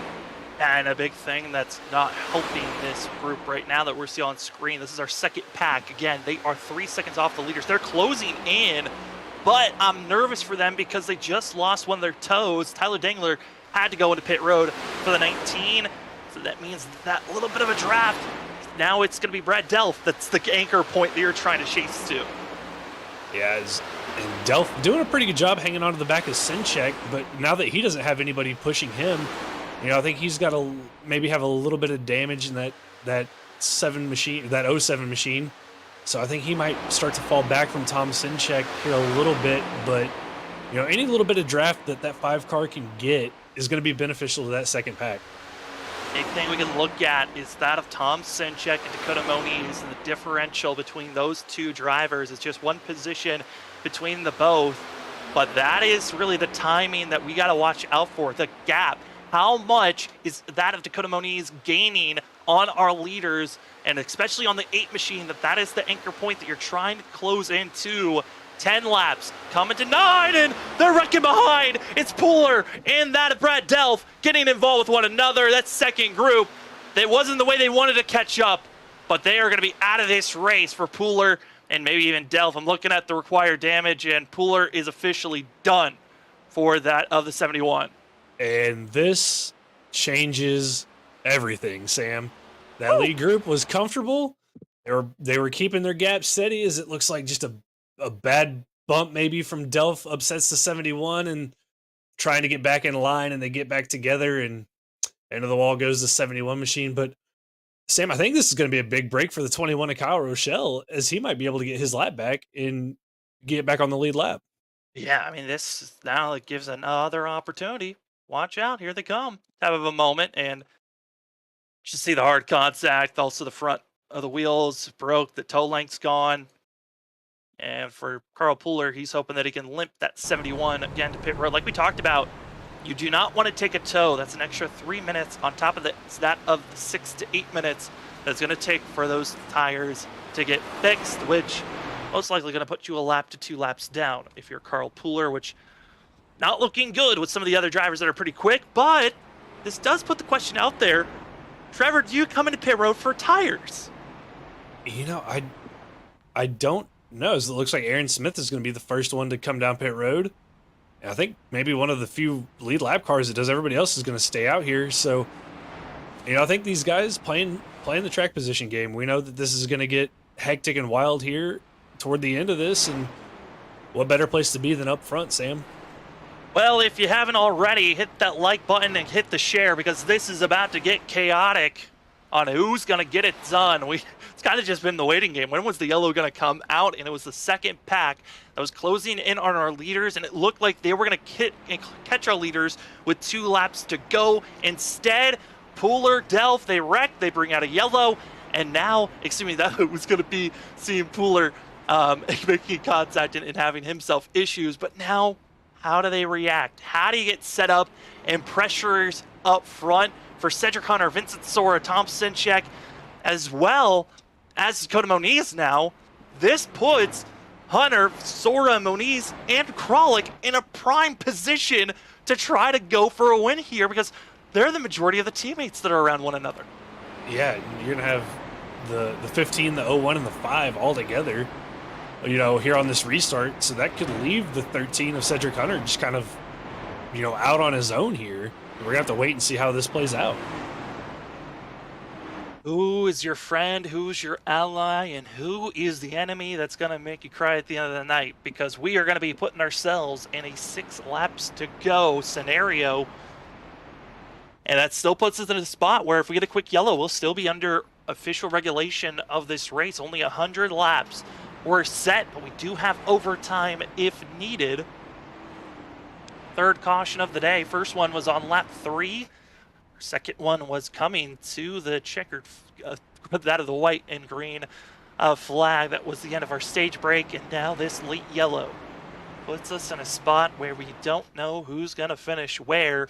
One thing we do know, 16 drivers on the lead lap, and Kyle Rochelle, who dominated this race before a speeding penalty under green flag pit stops, put him a lap down, now in a prime spot, try to march his way forward and get this win that he thought was completely over before the yellow.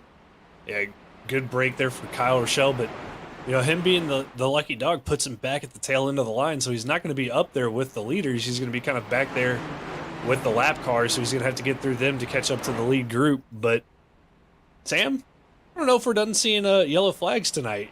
These guys are going to be aggressive here these last 5 laps when we go back to green, and I don't know if we're done wrecking yet. I mean, we saw drivers getting very willing to make some bad moves. Others have been very aggressive. I think of Gregory Shaw. You think about the amount of times that drivers were giving that 66 space when he was ducking down, cutting people's noses. I would imagine if he tries a similar move, he might not be pointing in the right direction, so he's got to be careful. But everyone else, how do you attack this run? Cedric Hunter, Vincent Sora, Tom Sinchek, Dakota Moniz, Eric Kralik, going to be that of Gregory Shaw. Your top 6, Ryan Bird, Aaron, that of Alex Light. Steven Stimpion's back in the mix for the 81. That of Richardson and Aaron Smith going to be your front runners. Pace car lights are off. Time to see how 6 laps to go here for that of the Wicked Stemp Designs 250 comes to an end. Is it under green or do we need overtime? Let's go green flag racing to figure out that answer, as it's going to be that of Cedric Hunter and as well Tom Sinchek in line. Yeah, great restart there on the bottom line. Top line didn't really go there, and that kind of left Vincent Sora out on his own. It's kind of Moniz losing a lot of time to that outside line. Nowhere to be found, but it looks like Stempion in the 81 and the 70 of Aaron Smith can make that second line starting right now. And here comes the 86 along with him. That almost looked like a picture-perfect move to try to get that on the sidewinder teammates in line of Sora, Kralik, and Dakota Moniz, but a terrible shift by that Dakota Moniz that puts him back to 10th place. And now in the middle of that top line, it's being led by Steven Stempian. Stempian, part of the third group that was in no man's land and needed a caution for so long. Now back into the mix, but up front, here comes Vincent Sora all by his lonesome, not able to make the pass work. He'll fall back to Steven Stempian. Stempian back bump, watch out, there they go! Kralik, Stempian down on the apron, and with 5 laps to go, we stay green. And now the wrecking now. Big wreck behind him. And blink of an eye, looks like gonna be Colley caught up in this one. Brad Delph as well. Ooh. Was not expecting that one there, Trevor, as we take a look at this incident. It's going to be the one coming in late. He's got Hackworth Jr. Going to be closing in, and he's going to be trying to slow down as the one. They'll be reacting as there's the chaos that bred out the yellow.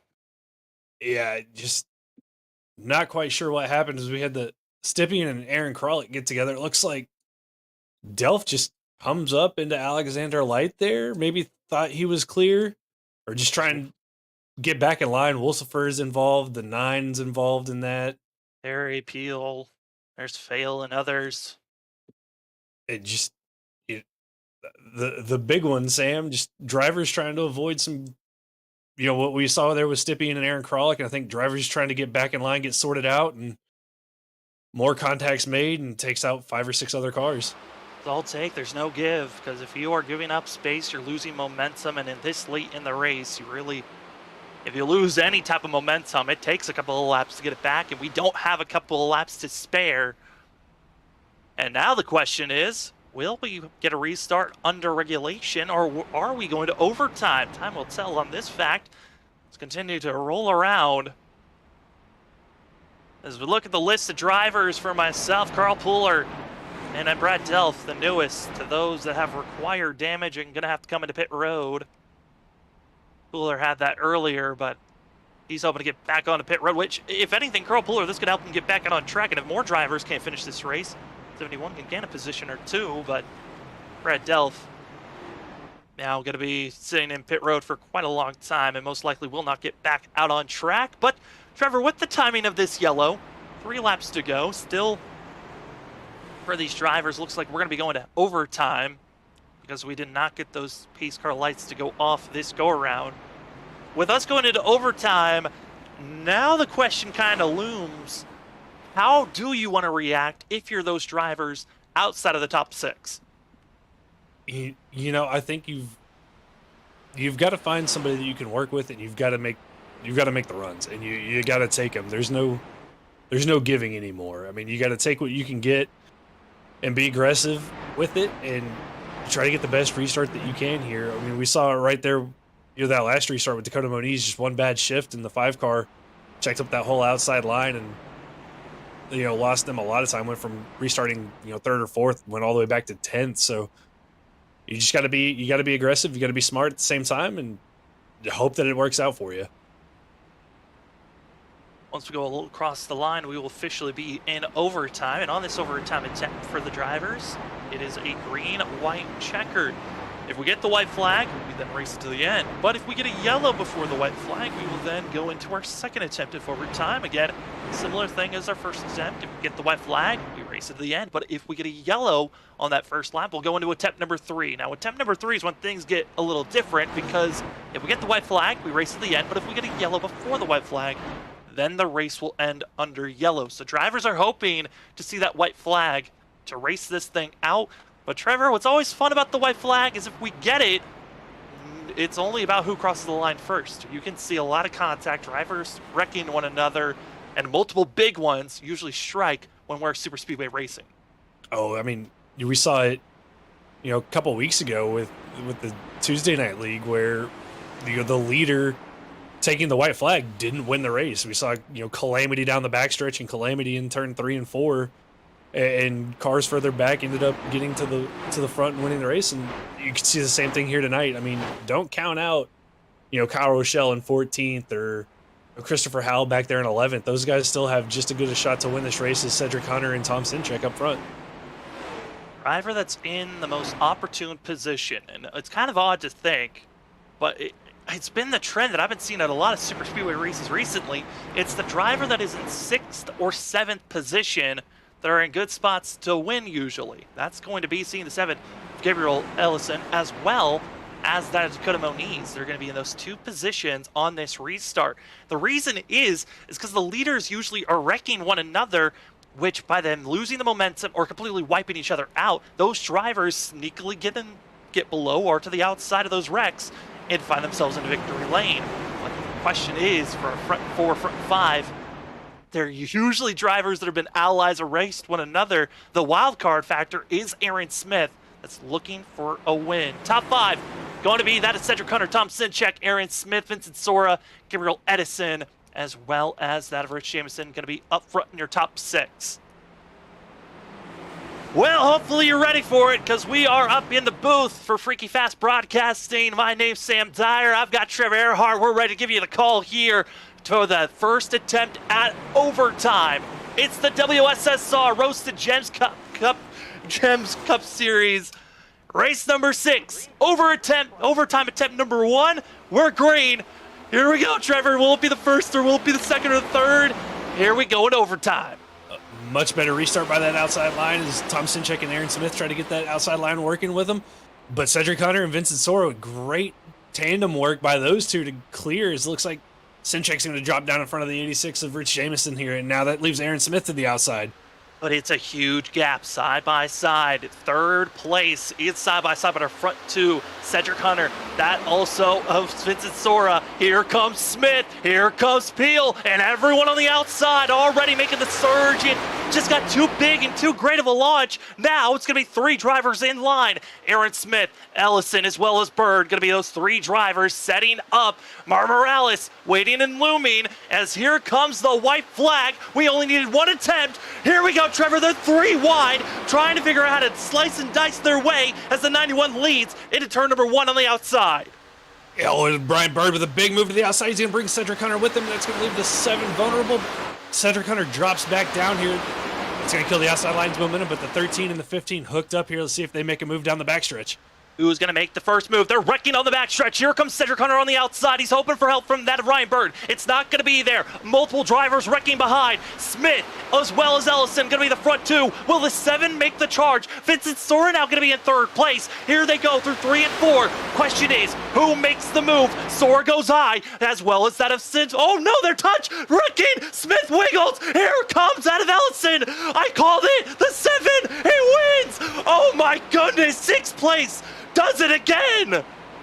Unbelievable finish. I think just a little push there from Ellison got Aaron Smith loose, and Ellison able to come through and take the win.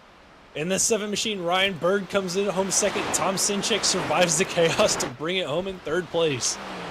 How does 6th place always do it on these final restarts? They're always finding themselves in the right position at the end. And Gabriel Ellison gets it done for the 7. He might have missed out in the last couple of weeks, but came up and shined here tonight. The 7, this is a playoff berth now for himself. Just surviving. I think he got lucky to avoid the contact there by the 15 of Vincent Sora, but great job holding on to that machine and coming home with the win. Congratulations to Gabriel Ellison. Gabe gets it done, and Roasted Gems Coffee gets to have fun seeing the 7 on screen as the 7 gets to burn it down. Whew, what a wild one here tonight. Super Speedway Racing never disappoints. As we'll talk to our top 3 for the post-race show. It's going to be Tom Sinchek, Ryan Bird, Gabriel Ellison. Do not step away. We'll be back in just a few moments. It's the Freaky Fast post-race show in just a few moments.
Welcome back, ladies and gentlemen, to the post-race show here on Freaky Fast Broadcasting. It's the WSSR Roasted Gems Cup Series, and I can't even think of the right words to describe that except for just chaotic mess that somehow got to the end, and it was Gabriel Ellison that got it done.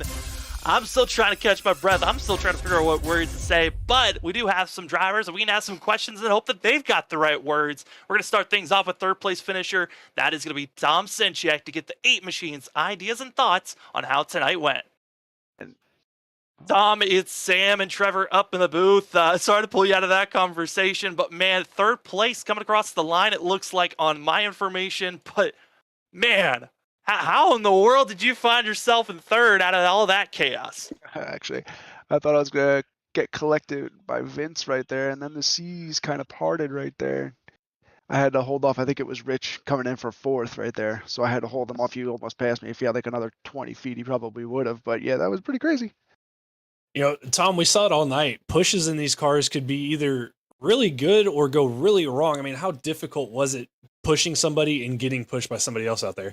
It's difficult depending on who the person is. As you could tell, Kyle was like probably one of the easiest people to push because he holds his line. And it's just, and we're talking to each other too because we're on the same team. But then when I got behind someone like Aaron, he wasn't like bad or anything. It's just I didn't know his tendencies like I knew Kyle's was. So it was a little bit difficult, but as the runs went on, it was actually pretty easy to lock up for pretty much a whole straightaway if you could get a good run.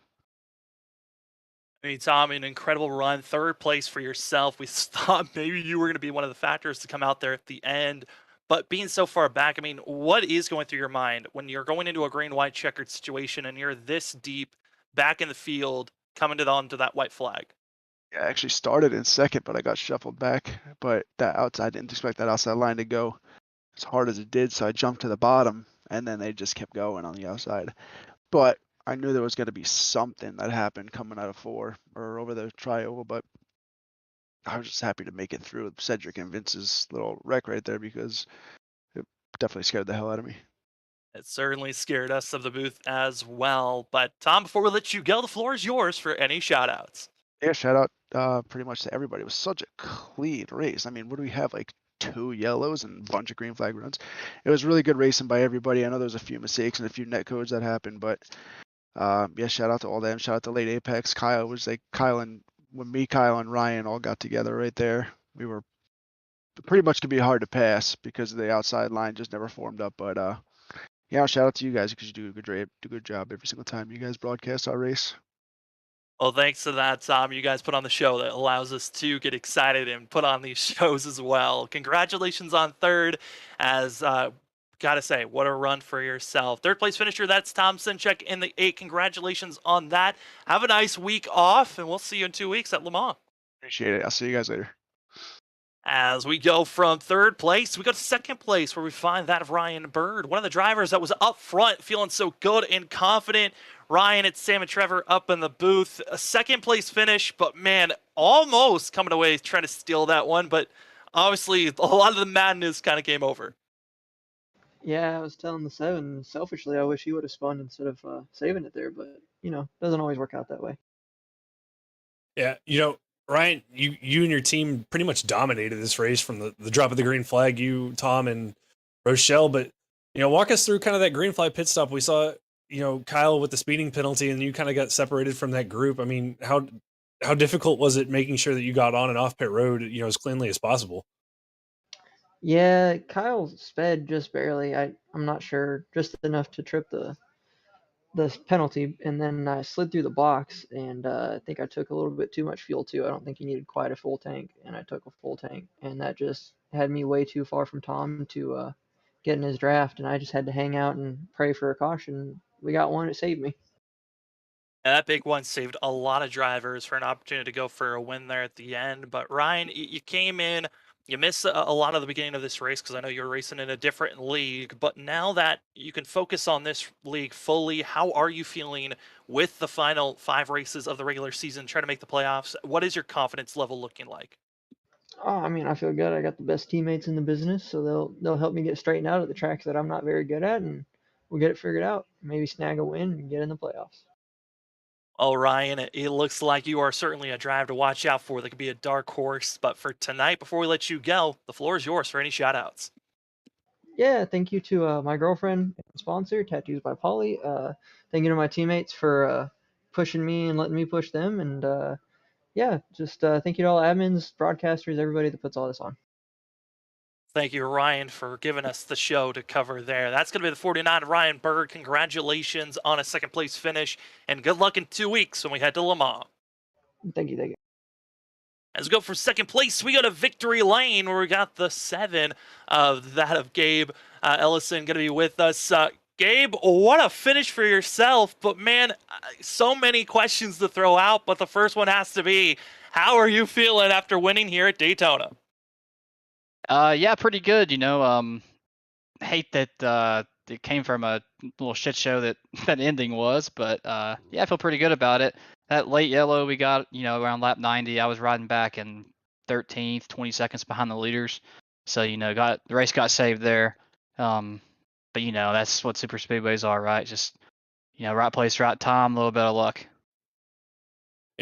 Gabe, walk us through that last lap, especially turns 3 and 4. You've got Cedric Hunter and Vincent Sora coming to the outside.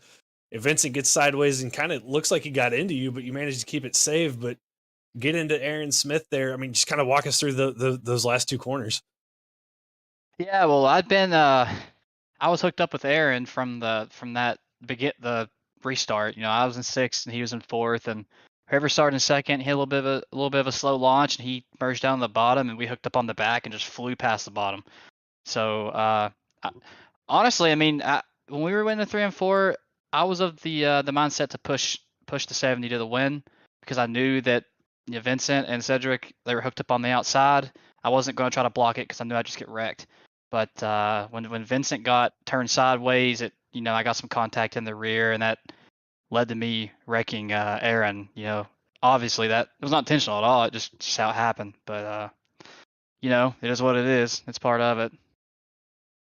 Gabe, you showed up for the first race, and you come in here with Super Speedway. With this win now, if you show up for enough races, this could put you inside of our playoffs. How are you feeling for the rest of this season, and are you planning on showing up for the rest of the season? Yeah, I show up as much as I can. Saturdays are kind of tough for me, but that's why I've missed the past few. But by all means, if I can make them, I'll be here.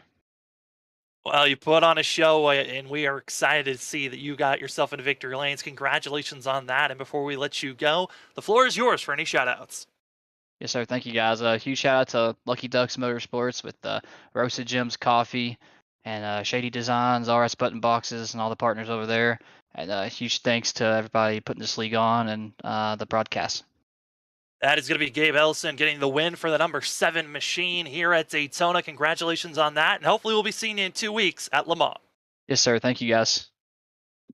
As we get ourselves ready to look at the results here tonight, the unofficial results, do you want to give, sorry for the profanity there, but man, what a run it was, Trevor, as we get the results up. I mean, once again, Super Speedway Racing, we get to the white flag. Where you start on that white flag usually isn't where you're going to finish. As we see here on the board, that of Ellison's going to get the win. Bird's going to get 2nd. Tom Sinchek 3rd. With Rich Jamison 4th. Cedric Hunter is going to be 5th. Then Alexander Light 6th. Gregory Shaw 7th. Powell, who we really didn't talk about much tonight, going to get 8th. Eric Kralk 9th. Dakota Moniz 10th. But Aaron Smith doesn't finish until 17th place. Yeah, just, unfortunate. I think when he gets spun down pit road, obviously the penalty that comes with a unsafe pit entry and speeding in the pits kind of takes him down further. But man, Sam, what a finish tonight that we had. What a race. I mean, we saw a little bit of everything. We had an early caution, long green flag runs, mistakes on pit road, and it all comes down to a green white checkered and who can hold on and survive. And the 7 machine of Gabriel Ellison did just that.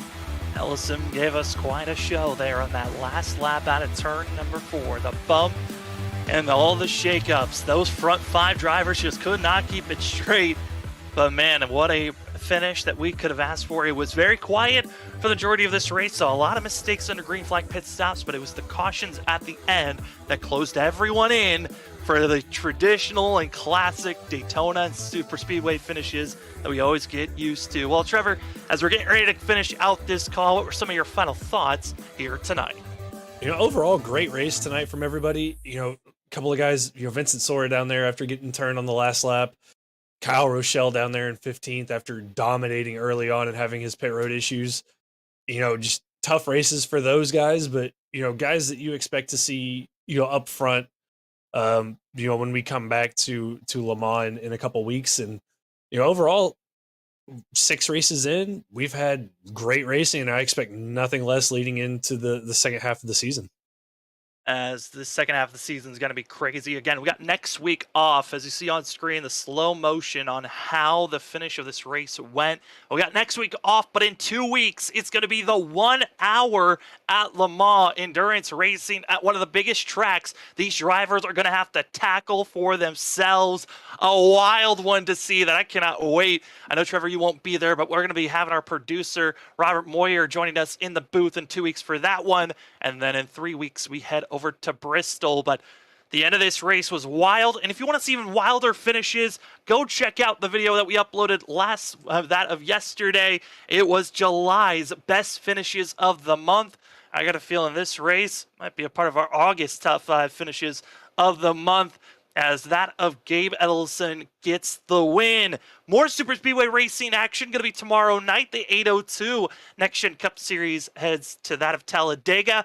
Then Monday night, we got the ISRC Truck Series, back to racing action, short track racing at Bristol. Then it's the Full Send Racing League on Tuesday, which then on Wednesday, we've got that of the Wicked Racing League. Thursday, Stars and Stripes. Man, Trevor, we got a lot of racing, 6 days a week, and it all starts today here with the WSSR.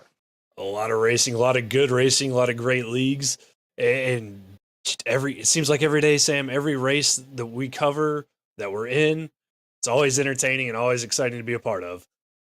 Well, tonight, the WSSR Roasted Gems Cup Series for that of the Wicked Stemp Designs 250. It was this driver, Gabe Ellison, coming across the line. It might have been bumps, it might have been luck, it might have been skill at the end, but the 7 crosses the line and wins here tonight. And with this win, could give a birth to the 7 making it into the playoffs. But we got a week off next week for the WSSR, so you better get used to seeing some of the other racing action that we cover throughout the week. Instead of 6 races a week, we're now down to 5 and, starting next week. But don't you worry. Check back here, subscribe, hit that bell notification so you get notified when our next stream is.